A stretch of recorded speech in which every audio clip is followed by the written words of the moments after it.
పూర్తి వివరాలకు చదవండి రేపటి అక్షర శిల్పం దినపత్రికలో.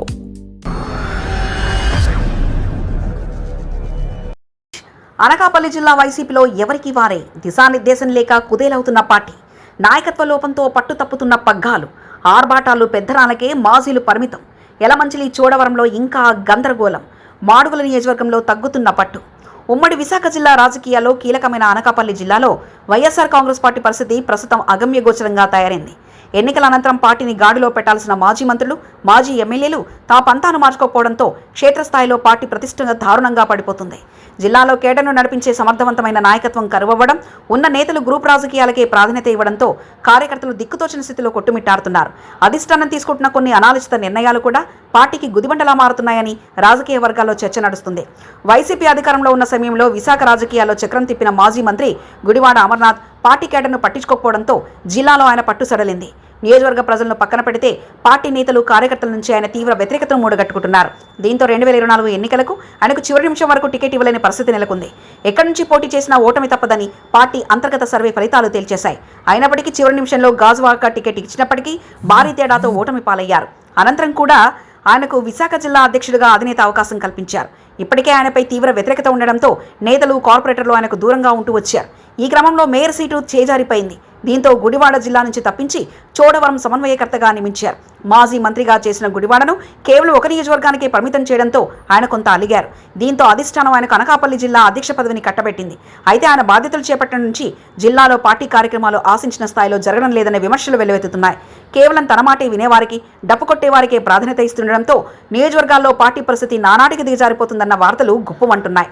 ప్రస్తుతం జిల్లాలో వైసీపీ పరిస్థితి దిగజారిపోయిందని కార్యకర్తలు ఆందోళన వ్యక్తం చేస్తున్నారు. యలమంచిలి, చోడవరంలో గందరగోళం నియోజకవర్గాలుగా మార్పులు, చేర్పులు పార్టీ కొంపు ముంచుతున్నాయి. యలమంచిలో బలమైన పట్టున్న మాజీ ఎమ్మెల్యే కన్నబాబు రాజును పక్కనబెట్టి చోడవరం మాజీ ఎమ్మెల్యే కరణం ధర్మశ్రీని అక్కడ నియమించడం అబాసుపాలు చేస్తుంది. ధర్మశ్రీ రాకను అక్కడ ద్వితీయ శ్రేణి నాయకులు ఏమాత్రం జీర్ణించుకోలేకపోతున్నారు. అందరినీ కలుపుకొని వెళ్లడంలో ఆయన విఫలమవుతున్నారని, సొంత పార్టీ నేతలే ఆయనను పట్టించుకోవడం లేదని తెలుస్తుంది. యలమంచిల్లో పార్టీని కాపాడుకోవాలంటే మన్ని కన్నబాబు రాజుకే పగ్గాలు అప్పగించాలని కార్యకర్తలు బహాటంగానే డిమాండ్ చేస్తున్నారు. అటు చోడవరంలోని ఇదే తరహా అనిశ్చితి నెలకొనడం పార్టీకి పెద్ద దెబ్బగా మారింది. జిల్లా అధ్యక్షుడిగా ఉన్న గుడివాడ అమర్నాథ్ చోడవరంకు చుట్టంలా మారిపోయారన్న చర్చ జరుగుతుంది. గతంలో అనకాపల్లిలో చేసినట్లుగానే పార్టీ నేతలు, కార్యకర్తలకు అంటీ ముట్టనట్లు వ్యవహరిస్తున్నారని శ్రేణులు అప్పుడే అసంతృప్తి వ్యక్తం చేస్తున్నారు. గతంలో మాజీ డిప్యూటీ సీఎం బూడి ముత్యాల నాయుడుకు మాడుగుల నియోజకవర్గంలో తిరుగులేని పట్టుంటుంది.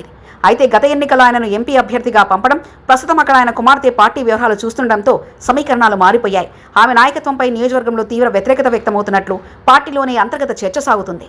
అటు జిల్లా కేంద్రమైన అనకాపల్లిలోని పరిస్థితి ఏమాత్రం బాగలేదు. సీనియర్ నేతలు, మాజీలు ఎవరికి వారే యమునా తీరే అన్నట్లుగా వ్యవహరిస్తున్నారే తప్ప కలిసికట్టుగా పార్టీని బలోపేతం చేసే ప్రయత్నాలు చేయడం లేదు. పాయకరాపేట వంటి చోట్ల అయితే పార్టీ ఉనికి ప్రమాదంలో పడినట్లు కనిపిస్తుంది. ఒక నర్సీపట్నం నియోజకవర్గంలో మాత్రం మాజీ ఎమ్మెల్యే పెట్ల ఉమాశంకర్ గణేష్ ఒంటరిగానే కూటమి ప్రభుత్వానికి వ్యతిరేకంగా పోరాటం చేస్తూ పార్టీ ఉనికిని చాటుతున్నారు. నిరంతరం ప్రజల్లో ఉంటూ పార్టీ కార్యక్రమాలు నిర్వహిస్తున్న ఏకైక నాయకుడిగా ఆయన కనిపిస్తున్నారు. మిగిలిన నియోజకవర్గాల్లో నేతల వ్యవహార తీరుతో ద్వితీయ శ్రేణి నాయకులు, కార్యకర్తలు తీవ్ర అసంతృప్తితో రగిలిపోతున్నారు. ఇప్పటికైనా పార్టీ అధిష్టానాన్ని జోక్యం చేసుకుని సమర్థులైన వారికి బాధ్యతలు అప్పగించకపోతే అనకాపల్లి జిల్లాలో వైసీపీ పుంజుకోవడం అసాధ్యమని రాజకీయ విశ్లేషకులు హెచ్చరిస్తున్నారు. మరిన్ని కథనాల కోసం సబ్స్క్రైబ్ చేసుకోండి మీ అక్షర శిల్పం. పూర్తి వివరాలకు చదవండి రేపటి అక్షర శిల్పం దినపత్రికలో.